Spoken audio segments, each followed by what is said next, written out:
Oui, il a raison. D'ailleurs, Non plus à Calais. si je devais être élu président de la République, je crois que mon premier voyage, après celui de Berlin, bien sûr, serait à Londres pour dire au prochain Premier ministre britannique, il est hors de question qu'on continue comme ça. Prenez vos responsabilités, c'est ça. Simplement, là encore, ne mentons pas aux gens.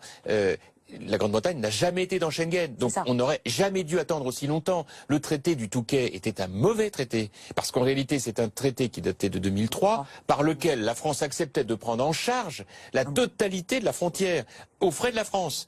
Vous comprenez? Ce qui veut dire que la Grande-Bretagne, elle avait juste à regarder et à ne rien faire. Juste une question à propos de Calais. Est-ce que le remède risque pas d'être pire que le mal? C'est-à-dire que si tout à coup la frontière passe de l'autre côté de la Manche, alors tous les migrants pourraient venir à Calais avec la certitude de pouvoir passer de l'autre côté. Écoutez, donc ça risque d'être plus compliqué. Quel est le remède encore. et quel est le mal? Parce que la vérité, c'est qu'aujourd'hui, nous sommes en situation, nous ne sommes plus en situation de contrôler quoi que ce soit. Parce que le gouvernement de M. Hollande ne fait rien de significatif. Pourquoi? Il faut réduire la durée de réponse sur les demandes d'asile, la réduire au minimum, alors que là, ça dure très longtemps. Deuxièmement, il faut effectivement un contrôle aux frontières beaucoup plus sévère, y compris quand c'est nécessaire dans les frontières intérieures, et puis beaucoup mieux verrouiller les frontières extérieures avec des gardes-côtes en nombre beaucoup plus important. C'était ça l'esprit de Schengen. Et c'est pour ça que Schengen, d'ailleurs, n'a pas marché. C'est pas un problème de traité, c'est pas un problème de référendum, c'est un problème d'efficacité. Et là encore, la France n'a pas été en pointe.